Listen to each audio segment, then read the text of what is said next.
ہمارے آخری نبی جناب محمد رسول اللہ صلی اللہ تعالیٰ علیہ وسلم پر جو دنیائے انسانیت کے لیے رحمت بن کر کے تشریف لائے،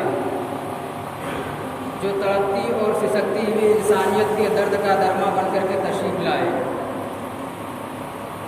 جس نبی نے اسلام کی آواز کو ہم تک پہنچایا، اللہ رب العالمین کی آواز کو عام کیا۔ اللہم صلی علی محمد وعلی آل محمد کما صلیت علی ابراہیم وعلی آل ابراہیم انک حمید مجید۔ اللہم بارک علی محمد وعلی آل محمد کما بارکت علی ابراہیم وعلی آل ابراہیم انک حمید مجید۔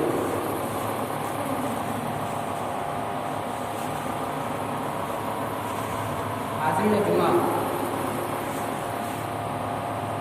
اللہ رب العالمین نے روئے زمین کے اندر انسانوں کو بسایا، اور پھر اللہ رب العالمین نے انسانوں کو اس بات سے آگاہ کیا کہ انسان یا تو دنیا کی زندگی سے اجتماعی طور پہ ختم کر دیا جائے گا، یا پھر تنہا تنہا انسان کو اس دار پانی سے اٹھا لیا جائے گا۔ لیکن یہ دنیا ختم ہونے کے بعد روئے زمین میں انسانوں کے اندر یہ فکر ہونی چاہیے کہ اصل زندگی ابھی ہم اور آپ کا باقی ہے، کہ جس زندگی کو سنوارنے کے لیے شریعت نے ہمیں جن چیزوں کو کرنے کا حکم دیا ہے اور جن چیزوں کو چھوڑنے کا حکم دیا ہے، ہم اور آپ کو وہ کرنا ہے، اور جن کو چھوڑنے کا حکم دیا ہے ہم اور آپ کو وہ تمام چیزیں چھوڑنی ہے۔ حاضرین گرامی، گناہ چھوٹا ہو یا بڑا، اللہ کے نبی نے انسانوں کو اس سے رکنے کا حکم دیا ہے، اور گناہوں کے نقصانات اس قدر ہیں کہ حقیقی معنوں میں انسان کے اندر اگر یہ بس جائے تو واقعتاً انسان گناہ سے نفرت کرنے لگے۔ سب سے پہلے ہم اس چیز کو جانیں کہ گناہ کیا ہے، گناہ کسے کہتے ہیں۔ نواس بن سمعان رضی اللہ تعالیٰ عنہ اللہ کے نبی جناب محمد رسول اللہ صلی اللہ تعالیٰ علیہ وسلم سے نیکی اور برائی کے تعلق سے عام طور پہ سوال کیا کرتا تھا۔ صحیح مسلم کی حدیث ہے کہ سألت رسول اللہ صلی اللہ تعالیٰ علیہ وسلم عن البر والاثم، کہ نواس بن سمعان رضی اللہ تعالیٰ عنہ نے اللہ کے نبی سے پوچھا کہ اللہ کے رسول نیکی کیا ہے، تو آپ صلی اللہ تعالیٰ علیہ وسلم نے فرمایا البر حسن الخلق، کہ نیکی وہ ہے جو بہتر اخلاق والا ہو۔ پھر نواس بن سمعان رضی اللہ تعالیٰ عنہ نے اللہ کے نبی سے پوچھا کہ اللہ کے نبی برائی کیا ہے، تو اللہ کے نبی نے جواب دیا کہ وَلِثْمُ مَا حَاقَ فِي صَدْرِهِ وَكَرِهْتَ أَن يَطَّلِعَ عَلَيْهِ النَّاسُ، کہ برائی تو وہ ہے جو تمہارے دلوں میں کھٹکے، برائی وہ ہے جو تمہارے دلوں میں کھٹکے اور تم اسے ناپسند کرو گے کہ کہیں لوگوں کو پتہ نہ چل جائے کہ یہ برائی ہے۔ اللہ کے نبی نے اس حدیث کے اندر پوچھنے والے صحابی رسول کو یہ جواب دیا کہ نیکی تو وہ ہے جو بہتر اخلاق والا ہو، اور برائی وہ ہے جو تمہارے دلوں میں کھٹکے اور تم اسے ناپسند کرو کہ کہیں لوگوں کو پتہ نہ چل جائے۔ حاضرین گرامی، گناہ چھوٹا ہو یا بڑا، نقصان ہی نقصان ہے۔ گناہوں کے بہت سی قسمیں بھی بنتی ہے، لیکن انجام کے اعتبار سے نقصان ہی نقصان ہے۔ ہم اور آپ کو معلوم ہے کہ ہم میں سے جو شخص جو کام کرتا ہے وہ فائدے کے لیے کرتا ہے۔ روئے زمین کے اندر میں سمجھتا ہوں کہ کوئی انسان اتنا احمق اور اتنا بیوقوف نہیں کہ وہ کوئی کام اس قدر محنت سے کرے، حالانکہ اسے معلوم ہو کہ جس کام کے لیے میں محنت کر رہا ہوں اس میں فائدہ نہیں بلکہ نقصان ہے، تو شاید ہی کوئی انسان اس کام کو انجام دے سکتا ہے۔ لیکن گناہ ایک ایسا عمل ہے کہ جس میں صرف نقصان ہی نقصان ہے، لیکن پھر بھی ہم اور آپ اس چیز کو انجام دیتے ہیں۔ میں پوچھنا چاہتا ہوں کہ ہم میں سے ہر ایک کو معلوم ہے کہ نوح علیہ السلام کے قوم کو اللہ نے کیوں ہلاک کیا؟ یقیناً ہمارا جواب ہوگا کہ گناہ کی وجہ سے، نافرمانی کی وجہ سے، معصیت کی وجہ سے۔ اللہ رب العالمین نے قوم عاد کو کیوں برباد کیا؟ یقیناً گناہ کی وجہ سے، نافرمانی کی وجہ سے۔ اللہ رب العالمین نے فرعون کو بحر کلثوم میں کیوں غرق کیا؟ نافرمانی کی وجہ سے، معصیت کی وجہ سے۔ اللہ رب العالمین نے قارون کو زمین میں کیوں دھسا دیا؟ محض گناہ کی وجہ سے، نافرمانی کی وجہ سے۔ اللہ رب العالمین نے شداد کو کیوں ہلاک کیا؟ یقیناً ہم اور آپ کا جواب ہوگا کہ گناہ کرنے کی وجہ سے، معصیت کی وجہ سے۔ اللہ رب العالمین نے قارون کو کیوں ہلاک کیا؟ محض گناہ کرنے کی وجہ سے، نافرمانی کی وجہ سے۔ حاضرین گرامی، جو اللہ رب العالمین کے قانون کو توڑتا ہے، اللہ اس کے رسول کے قانون کو توڑتا ہے، گناہ کو انجام دیتا ہے، تو روئے زمین کے اندر اللہ رب العالمین اسے ہلاک کر دیتا ہے۔ جو گناہ کو انجام دے، محمد رسول اللہ صلی اللہ تعالیٰ علیہ وسلم کے قانون کو توڑے، تو اللہ رب العالمین روئے زمین کے اندر اسے سزا دیتا ہے۔ حاضرین گرامی، اللہ رب العالمین نے سورہ عنکبوت کی آیت نمبر 40 کے اندر ارشاد فرمایا کہ ہم نے ہر ایک قوم کو عذاب سے دوچار کیا۔ کسی پر تیز پتھر کی بارش کی، بعض کو تیز چیخ کے ذریعے ہلاک کر دیا، کسی کو پانی میں غرق کر دیا۔ اللہ رب العالمین کسی پر ظلم نہیں کرتا، انسان خود اپنے اوپر ظلم کرتا ہے۔ تو اس آیت کے اندر اللہ رب العالمین نے اس چیز کو واضح کر دیا کہ انسان اگر اللہ رب العالمین کے قانون کو توڑے، محمد رسول اللہ صلی اللہ تعالیٰ علیہ وسلم کے قانون کو توڑے، تو اللہ رب العالمین نے کہا ہم نے ہر ایک کو گناہ کی وجہ سے پکڑ لیا، ہر ایک قوم کے لوگوں کو ہم نے گناہ کی وجہ سے پکڑ لیا، اور ہم نے اس پر تیز پتھر کی بارش کی، بعض کو ہم نے تیز پتھر کے بارش کے ذریعے ہلاک کر دیا، بعض کو ہم نے تیز چیخ کے ذریعے ہلاک کر دیا۔ بلکہ گناہ کرنے کی وجہ سے اللہ رب العالمین نے ہم سے پہلے اقوام میں سے کتنے لوگوں کو جانور بنا دیا، محض گناہ کرنے کی وجہ سے۔ حاضرین گرامی، جو گناہ کو انجام دیتا ہے اللہ رب العالمین اسے پکڑ لیتا ہے۔ اب رہا سوال کہ ہم اور آپ گناہ کو کیوں انجام دیتے ہیں؟ ہم گناہ کیوں کرتے ہیں؟ گناہ کرنے میں ہمیں مزہ کیوں آتا ہے؟ اس کے کئی جوابات ہو سکتے ہیں، لیکن اہم جواب تو یہ ہے کہ ہم نفس امارہ کے غلام بنتے جا رہے ہیں۔ ہم نفس امارہ کے غلام بنتے جا رہے ہیں۔ یاد رہے، نفس 3 طرح کا ہوتا ہے، لیکن ہم نفس امارہ کے غلام بنتے جا رہے ہیں جو برائی کی طرف ابھارتا ہے۔ اسی وجہ سے ہم اور آپ چوری بھی کر لیتے ہیں، ہم برائیوں کو انجام بھی دیتے ہیں، حرام طریقے سے پیسوں کو بھی کماتے ہیں، اور حرام طریقے سے دولت کو اپنے اندر سنوارتے ہیں۔ کیوں؟ ہم نفس امارہ کے غلام بنتے جا رہے ہیں جو برائی کی طرف ابھارتا ہے۔ ایک شاعر نے کہا کہ نہنگو استہا و شیر در مارا تو کیا مارا۔ دہن کا معنی مگرمچھ ہوتا ہے۔ شاعر نے کہا کہ اگر آپ نے مگرمچھ کو مارا ہے کمال کی بات نہیں ہے، آپ نے اژدہا سانپ کو مارا کمال کی بات نہیں، آپ نے شیر کو مار دیا یہ بھی بڑی بات نہیں ہے۔ نہنگو اژدہا و شیر در مارا تو کیا مارا، بڑے موذی کو مارا اگر نفس امارہ کو مارا۔ بڑی بات تو تب ہے کہ جب آپ نفس امارہ کو ماریں گے، جب اس کی غلامی سے خود کو آزاد کر لیں گے۔ ہم آپ کو معلوم ہے کہ اسی وجہ سے تو شیطان کو اللہ رب العالمین نے جنت سے باہر نکال دیا تھا۔ شاعر کہتا ہے کہ گیا مارا شیطان ایک سجدے کی نہ کرنے سے، گیا مارا شیطان ایک سجدے کی نہ کرنے سے، اگر لاکھوں برس سجدے میں سر مارا تو کیا مارا۔ اب اس کے بعد سر پٹکتا رہے کوئی فائدہ نہیں۔ تو گناہ کرنے کی ایک وجہ یہ بھی ہے کہ ہم نفس امارہ کے غلام بنتے جا رہے ہیں اور برائیوں کی طرف ہم اپنے قدم کو بڑھاتے جا رہے ہیں۔ گناہ کرنے کی ایک وجہ یہ بھی ہے کہ انسان اس امید میں جی رہا ہے کہ اللہ رب العالمین بڑا بخشنے بخشنے والا ہے، اللہ رب العالمین بڑا معاف کرنے والا ہے۔ انسان اس امید میں بھی جی رہا ہے، حالانکہ ہم اور آپ کو معلوم ہے کہ اللہ رب العالمین بخشنے والا ہے، لیکن انسان اس امید میں زندگی نہ گزارے کہ اللہ تعالیٰ بڑا بخشنے والا ہے، اللہ رب العالمین معاف کرنے والا ہے۔ ہم اور آپ چوری کرتے ہیں، اللہ بڑا بخشنے والا ہے، نماز بھی چھوڑتے ہیں، اللہ بڑا بخشنے والا ہے۔ اللہ رب العالمین کے لیے دلوں میں ڈر نہیں، پھر بھی اس امید میں جی رہے ہیں کہ اللہ رب العالمین بڑا بخشنے والا ہے۔ حاضرین گرامی، ایک عربی شاعر نے کہا تھا کہ انسان گناہ پہ گناہ کر رہا ہے، پھر بھی اس امید میں انسان جی رہا ہے کہ اللہ رب العالمین اسے جنت میں داخل کرے گا۔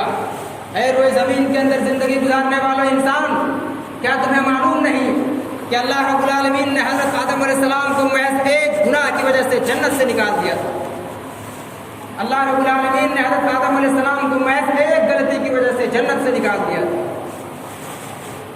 وَنَسِيتَ أَنَّ اللَّهَ أَخْرَجَ آدَمَ، شاعر نے کہا کہ کیا تم بھول گئے کہ اللہ رب العالمین نے آدم کو جنت سے محض ایک غلطی کی وجہ سے نکال دیا تھا؟ لیکن آج ہم گناہ پہ گناہ کر رہے ہیں، پھر بھی اس امید میں جی رہے ہیں کہ اللہ رب العالمین بخشنے والا ہے، اللہ تعالیٰ ہمیں جنت میں داخل کرے گا۔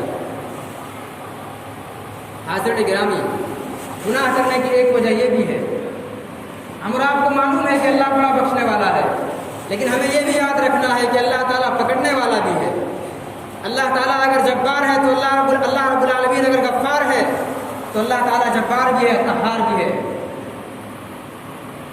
حاضرین جمعہ، گناہ کرنے کی ایک وجہ یہ بھی ہے کہ ہم اور آپ اس امید میں جی رہے ہیں کہ ہم آئندہ یعنی آنے والے دنوں میں نیک اعمال کو انجام دیں گے۔ ایک شاعر نے کہا تھا کہ نتیجہ کر کیوں اچھا نہ ہو جب تک عمل اچھا، نتیجہ کر کیوں اچھا نہ ہو جب تک عمل اچھا، نہیں بویا ہے تم اچھا تو کب کاٹو گے پھل اچھا، کرو مت آج کل حضرت برائی کو ابھی چھوڑو، جو کام آج نہ اچھا وہ کل نہ اچھا۔ حاضرین گرامی، برائی کو بھی چھوڑیے، برائی کو ابھی ترک کیجیے، اور اللہ رب العالمین کے در میں آ کر اللہ رب العالمین سے مغفرت طلب کیجیے۔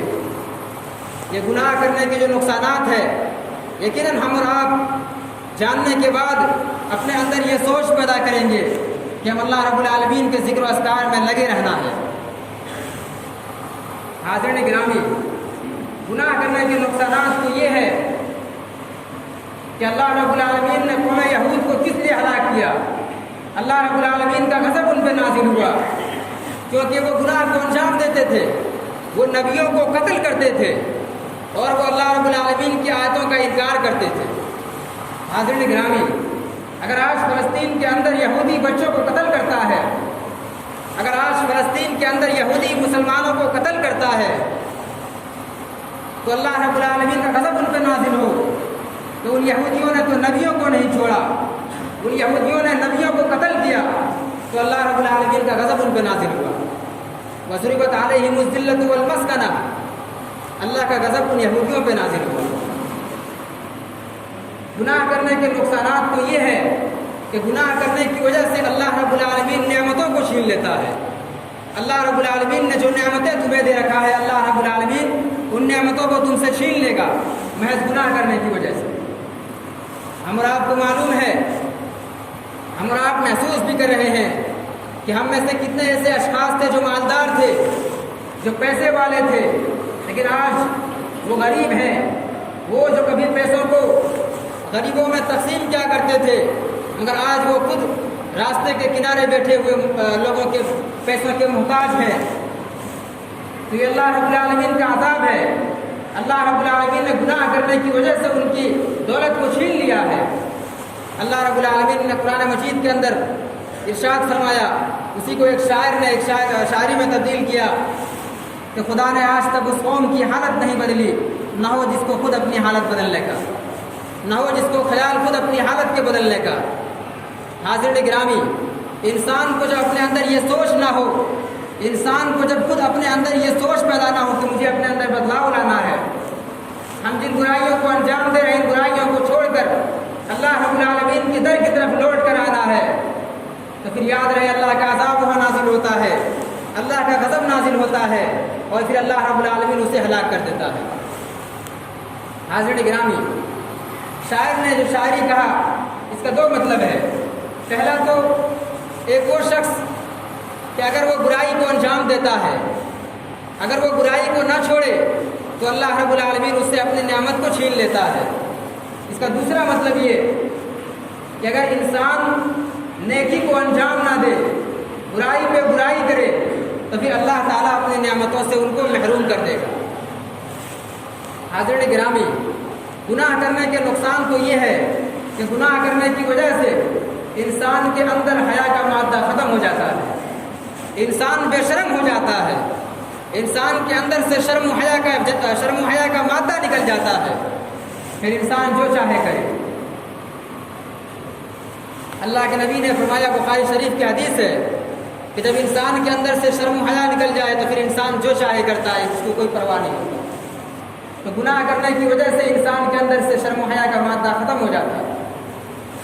گناہ کرنے کے نقصان تو یہ ہے کہ گناہ کرنے کی وجہ سے اللہ رب العالمین روئے زمین کے اندر انسانوں کو طرح طرح کے مسائل کو، پریشانیوں میں انسان کو مبتلا کر دیتا ہے۔ آج انسان بہت سے پریشانیوں سے دوچار ہے، آج روئے زمین کے اندر انسان بہت سے پریشانیوں میں مبتلا ہے۔ آج پوری دنیا کا ذرا ہم جائزہ لیں، پوری دنیا میں مسلمان پریشان ہے، چاہے ملکی پیمانے پر ہو، چاہے وہ عالمی پیمانے پر ہو، ہر طرف مسلمان پریشان ہے۔ وجہ کیا ہے؟ گناہ کرنے کے نقصانات ہے۔ اللہ کے نبی نے فرمایا کہ تم میں سے ایک ایسا زمانہ آئے گا، ایک ایسا زمانہ آئے گا کہ دشمنان اسلام تم پر ایسے ٹوٹ پڑیں گے جیسا کہ بھوکا آدمی دسترخوان پہ ٹوٹ پڑتا ہے۔ صحابہ کرام نے پوچھا، اللہ کے رسول کیا اس وقت ہماری تعداد کم ہوگی؟ اللہ کے نبی نے فرمایا، تعداد کم نہیں ہوگی، لیکن دشمنوں کے دلوں میں تمہارے لیے کوئی ڈر نہیں ہوگا۔ اس کی وجہ کیا ہے؟ اللہ کے نبی نے حدیث کے اندر وجہ کو بھی ظاہر کیا۔ اللہ کے نبی نے فرمایا کہ دنیا کی محبت اور موت سے نفرت، آج وہی حال ہے۔ اللہ کے نبی کے بتائے ہوئے وہ فرمان حرف بہ حرف ثابت ہوتا چلا جا رہا ہے۔ آج دشمنان اسلام مسلمانوں پر ٹوٹ پڑا ہے، آج ہر طرف مسلمانوں کو بدنام کرنے کی سازشیں ہو رہی ہے، تو کہیں مسلمانوں کو جڑ سے مٹانے کی سازشیں ہو رہی ہے۔ ہر طرف مسلمانوں پر ظلم و ستم کا پہاڑ توڑا جا رہا ہے، چاہے وہ عالمی پیمانے پر ہو، چاہے وہ ملکی پیمانے پر ہو، ہر طرف مسلمانوں پر ظلم و ستم کے پہاڑ توڑے جا رہے ہیں۔ حاضرین گرامی، ابھی ظلم کی ابتدا اخلاق سے شروع ہوئی تھی، ابھی ظلم کی ابتدا نجیب سے شروع ہوئی تھی کہ ظلم کی انتہا ہوئی نہیں، تبریز مارے گئے، جنید مارے گئے، ہر طرف مسلمانوں پر ظلم و ستم اور ظلم و ستم کے پہاڑ توڑے جا رہے ہیں۔ مسلمانوں پر گویا کہ ایک ایسا ماحول بنایا جا رہا ہے کہ مسلمانوں کے دلوں میں کافروں کے لیے ڈر بستا جا رہا ہے، اور آہستہ آہستہ کافروں کے دلوں سے مسلمانوں کے لیے کوئی ڈر اور کوئی رعب نہیں رہا۔ اللہ کے نبی نے فرمایا تھا کہ دشمنان اسلام تم پر ایسے ٹوٹ پڑیں گے جیسا کہ بھوکا آدمی دسترخوان پر ٹوٹ پڑتا ہے۔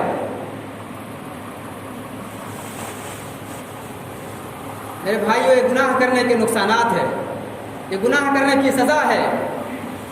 گناہ کرنے کی سزا تو یہ ہے کہ اللہ رب العالمین نے تمہیں جو نعمتیں دی ہے، اللہ تعالیٰ ان نعمتوں سے تم کو محروم کر دے گا، اللہ رب العالمین اپنی نعمتوں کو تم سے چھین لے گا۔ یہ گناہ کرنے کی سزا ہے۔ آج مسلمان پوری دنیا میں ذلیل و خوار ہیں، گناہ کرنے کے نقصانات ہیں۔ آج اللہ رب العالمین بہت سے گناہوں کو درگزر کرتا ہے، بہت سے گناہوں کو معاف کرتا ہے۔ اللہ رب العالمین نے کلام مقدس کے اندر ارشاد فرمایا کہ اگر اللہ رب العالمین انسان کے ہر گناہ پہ پکڑنا شروع کرے، اگر انسان کے ہر گناہ پہ اللہ تعالیٰ اسے پکڑنا شروع کرے تو روئے زمین کے اندر ایک بھی جاندار نہیں بچے گا۔ وہ تو اللہ تعالیٰ بڑا بخشنے والا، اللہ معاف کرتا ہے۔ اللہ رب العالمین نے سورہ شورى کے اندر ارشاد فرمایا، وَمَا أَصَابَكُم مِّن مُّصِيبَةٍ فَبِمَا كَسَبَتْ أَيْدِيكُمْ وَيَعْفُو عَن كَثِيرٍ۔ تو وہ اللہ تو بڑا بخشنے والا ہے، وہ تو بہت سے گناہوں کو معاف کر دیتا ہے۔ اگر اللہ تعالیٰ ہر گناہ پہ پکڑنا شروع کرے تو کوئی شاندار نہ بچے گا۔ حاضرین گرامی، اللہ رب العالمین کا وعدہ ہے کہ جو ایمان لائے، عمل صالح کرے، اللہ تعالیٰ اسے جنت میں داخل کرے گا۔ لیکن افسوس، وعد اللہ الذین آمنوا وعملوا الصالحات، ہم نے آج آمنو پہ ایمان لایا، ہم نے آمنو پہ ایمان لایا، آمنو پہ عمل کیا، مگر عمل صالح کو ہم نے چھوڑ دیا۔ آج ہم نے عمل صالح کو چھوڑ دیا۔ بعض گناہ ایسے ہیں کہ جن کو اللہ تعالیٰ معاف کرتا ہے، لیکن بعض ایسے گناہ ہیں جن کو اللہ کبھی معاف نہیں کرتا۔ آج دنیا کی محبت اور موت سے نفرت، دنیا کی محبت ہمارے دلوں میں اس قدر ہے کہ دنیا سنوارنے میں ہم حرام طریقے سے مال کو بھی اپنے اندر سنوار لیتے ہیں، حرام طریقے سے پیسوں کو بھی اپنے اندر سنوار لیتے ہیں۔ آج دنیا سنوارنے میں ہم شرک بھی کر لیتے ہیں۔ یاد رہے اللہ رب العالمین نے فرمایا ان الشرک لظلم عظیم، کہ بے شک شرک سب سے بڑا ظلم ہے۔ لوگ دنیا سنوارنے میں جھوٹ بھی بول لیتے ہیں۔ یہ جھوٹ اس قدر بری خصلت ہے اور اس قدر گھنونا حرکت ہے کہ اس جھوٹ نے کس نے گھروں کو تباہ و برباد کر دیا، اسی جھوٹ نے کتنے ہی گھروں کو اجاڑ دیا، کتنے ہی گھروں کو اکھاڑ پھینک دیا۔ یہ جھوٹ اس قدر بری خصلت ہے میرے بھائیو، اس جھوٹ نے مجھے بڑی تکلیف کی ہے، اور اس جھوٹ کے بارے میں جب بھی میں تذکرہ کرتا مجھے یقیناً وہ دن یاد آتا ہے کہ جس دن محض ایک جھوٹے انسان کی وجہ سے آنکھیں اشکبار ہوئی تھی۔ یہ جھوٹ اس قدر بری خصلت ہے کہ میرے بھائیوں، جس خاندان کے اندر، جس گھر کے اندر یہ جھوٹ پائی جائے وہ گھر تباہ و برباد ہو جاتا ہے۔ معاشرہ تباہی کے دہانے پر اگر پہنچتا ہے تو محض اسی جھوٹ کی وجہ سے۔ اللہ کے نبی جناب محمد رسول اللہ صلی اللہ تعالی وسلم نے فرمایا کہ ایک مومن جو اللہ رب العالمین پہ ایمان لاتا وہ کبھی جھوٹ نہیں بول سکتا۔ آج انسان چھوٹی چھوٹی باتوں کو ادھر سے ادھر کرنے میں بڑا آسانی انسان کو محسوس ہوتا ہے، لیکن ان کو معلوم نہیں کہ اللہ کے نبی جناب محمد رسول اللہ صلی اللہ تعالی وسلم نے فرمایا کہ کسی انسان کے جھوٹا ہونے کے لیے یہی کافی ہے کہ وہ ہر سنی ہوئی بات کو بیان کر دے۔ میرے بھائیوں، سنی ہوئی باتوں کو بیان کرنا، بلا تحقیق سنی ہوئی باتوں کو بیان کرنا، یقیناً اللہ کے نبی نے اس شخص کو جھوٹا کہا ہے جو ہر سنی ہوئی بات کو بیان کرتا ہے بغیر تحقیق کے۔ جب اس طرح کی باتوں کو انسان بیان کرتا ہے، انسان میں بدگمانی پیدا ہوتا ہے، اور جب انسان بدگمانی کا شکار ہو جائے تو پھر انسان آہستہ آہستہ تباہی کے دہانے پر پہنچ جاتا ہے۔ حاضرین گرامی، یہ جھوٹ اس قدر بری خصلت ہے، اس قدر گھنونا حرکت ہے کہ اس جھوٹ نے نہ جانے کتنے لوگوں کے خوشیوں کو اجاڑ دیا ہے۔ اور مجھے معلوم ہے اور مجھے یاد ہے وہ دن کہ جس دن محض ایک جھوٹے الزام کی وجہ سے میری آنکھیں اشکبار ہوئی تھی۔ میرے خاندان کے ان گھروں میں جہاں میرے نام کا سکہ چلتا تھا، آج ان گھروں میں میرے نام سے لوگ نفرت کرتے ہیں تو محض ایک جھوٹے الزام کی وجہ سے۔ میرے بھائیوں، وہ دن مجھے یاد ہے، یقیناً جھوٹے انسان کی وجہ سے انسان کو کس قدر تکلیف ہوتا ہے مجھے وہ واقعہ بھی یاد ہے۔ الہ العالمین، ہم اس منبر میں کھڑا ہو کر تجھ سے سوال کرتے ہیں، الہ العالمین اس ظالم و جابر نے تو روئے زمین کے اندر دنیا کی عدالت میں مجھے ذلیل کیا تھا۔ الہ العالمین، ہم تیرے فیصلے کا انتظار کرتے ہیں۔ الہ العالمین، مجھے معلوم ہے کہ تو عادل ہے اور تیرے عدالت میں اب بھی میرا فیصلہ باقی ہے۔ الہ العالمین، بارگاہ رسالت میں بروز قیامت ہم اس ظالم کے گریبان کو پکڑ کر تجھ سے سوال کریں گے۔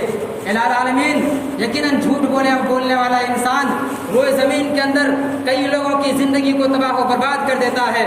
یہ جھوٹ ابو جہل کی جہالت ہے، یہ جھوٹ ابو لہب کی شرارت ہے، یہ جھوٹ شداد کا شیوا ہے۔ میرے بھائیوں، اللہ کے نبی جناب محمد رسول اللہ صلی اللہ تعالی وسلم نے فرمایا کہ کوئی مومن کبھی جھوٹ نہیں بول سکتا، ایمان والا شخص کبھی جھوٹ نہیں بول سکتا۔ وہ شخص جو ایمان لائے ہو، اگر اس سے کوئی بات بھی معلوم ہوتی ہے تو سب سے پہلے وہ تحقیق کرتا ہے۔ عزیزان ملت، ہم سب سے پہلے کسی چیز کو بیان کرنے سے پہلے تحقیق کریں۔ یاد رہے، یہ جھوٹ معاشرے کے اندر محبت کی دیوار کو توڑ کر نفرت کی دیوار کھڑا کرنے میں بڑا آسانی ہوتا ہے۔ حاضرین گرامی، یہ گناہ کرنے کے نقصانات ہیں اور یہ جھوٹ بہت ہی بری خصلت ہے۔ آئیے ایک حدیث بیان کر کے میں اپنی باتوں کو ختم کرتا ہوں۔ اللہ کے نبی جناب محمد رسول اللہ صلی اللہ تعالی وسلم نے ارشاد فرمایا کہ 5 ایسی گناہ ہے کہ جو گناہ جس قوم کے اندر پائی جائے اللہ تعالیٰ اس قوم کو پکڑ لیتا ہے، روئے زمین کے اندر ہی اللہ رب العالمین اسے عذاب دیتا ہے۔ اللہ کے نبی نے فرمایا اگر کھلا روئے زمین کے اندر برائی ہونے لگے، اعلانیہ طور پہ برائی ہونے لگے، تو اللہ تعالیٰ اس قوم کو پکڑ لیتا ہے۔ اللہ رب العالمین وہاں طاعون کی بیماری ڈال دیتا ہے۔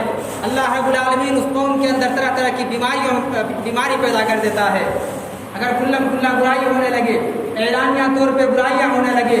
آج معاشرے کے اندر بے حیائی بہت عام ہے، آج معاشرے کے اندر بدکاری، زناکاری، بے حجابی، بے پردگی عام ہے۔ جب کلم کلا اور اعلانیہ طور پہ گناہ ہونے لگے تو اللہ کے نبی نے فرمایا کہ اللہ رب العالمین وہاں ایسی ایسی بیماری ڈال دیتا ہے کہ جن بیماریوں کے بارے میں ہم نے اس سے پہلے کبھی نہیں سنا تھا۔ اللہ کے نبی جناب محمد رسول اللہ صلی اللہ علیہ وسلم فرماتے ہیں کہ اگر ناپ تول میں کمی ہونے لگے، جس قوم کے اندر ناپ تول میں کمی ہو تو اللہ تعالیٰ بارش نہیں برساتا، اللہ رب العالمین روزی میں تنگی کر دیتا ہے، اور اللہ رب العالمین اس قوم پر ظالم و جابر بادشاہ کو مسلط کر دیتا ہے۔ جس قوم کے اندر ناپ تول میں کمی ہو تو اللہ رب العالمین بارش نہیں برساتا، اللہ رب العالمین بارش نہیں برساتا، روزی میں تنگی کر دیتا ہے، اور ظالم و جابر بادشاہ کو وہاں کے لوگوں پہ مسلط کر دیتا ہے۔ اللہ کے نبی نے فرمایا تیسرا گناہ آپ نے فرمایا کہ اگر لوگ زکوٰۃ نہ نکالیں گے، اگر لوگ زکوٰۃ دینا چھوڑ دے تو اللہ رب العالمین آسمان سے بارش نہیں برسائے گا، اللہ رب العالمین آسمان سے ایک قطرہ بارش بھی نہیں برسائے گا۔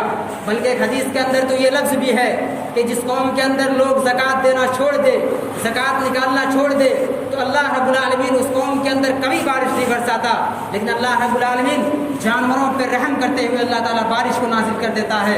اگر جانور نہ ہوتے تو انسان اس قابل نہیں کہ اللہ رب العالمین کے رحم و کرم کو اپنے اندر سنوارے، اللہ رب العالمین بارش کو نازل کرے۔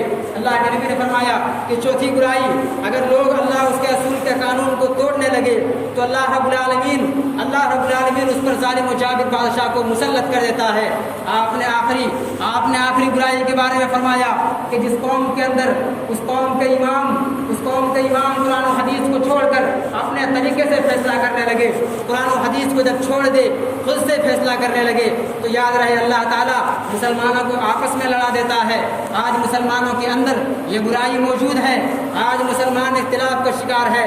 جس امت کو اللہ کے نبی ایک کر کے گئے تھے، آج وہ امت اختلاف میں تفرقہ بازی، آج اس امت کے اندر اختلاف پایا جا رہا ہے، تفرقہ بازی ہے، آج وہ امت کئی فرقوں میں بٹا ہوا ہے۔ حاضرین گرامی، تو ان برائیوں کو دور کرنا ہے تو ہم اور آپ کو قرآن و حدیث سے فیصلہ کرنا ہے، ہم اور آپ کو قرآن و حدیث سے فیصلہ کرنا ہے، اور محمد رسول اللہ صلی اللہ علیہ وسلم کے بتائے ہوئے راستے پہ چلنا ہے۔ اللہ کے نبی جناب محمد رسول اللہ صلی اللہ علیہ وسلم نے فرمایا کہ ترکت فیکم امرین لن تضلوا ما تمسکتم بہما کتاب اللہ و سنتی، کہ میرے صحابہ کرام میرے جانے کے بعد دو چیزوں کو مضبوطی سے تھامے رکھنا، ایک قرآن اور دوسرا میری سنت، یعنی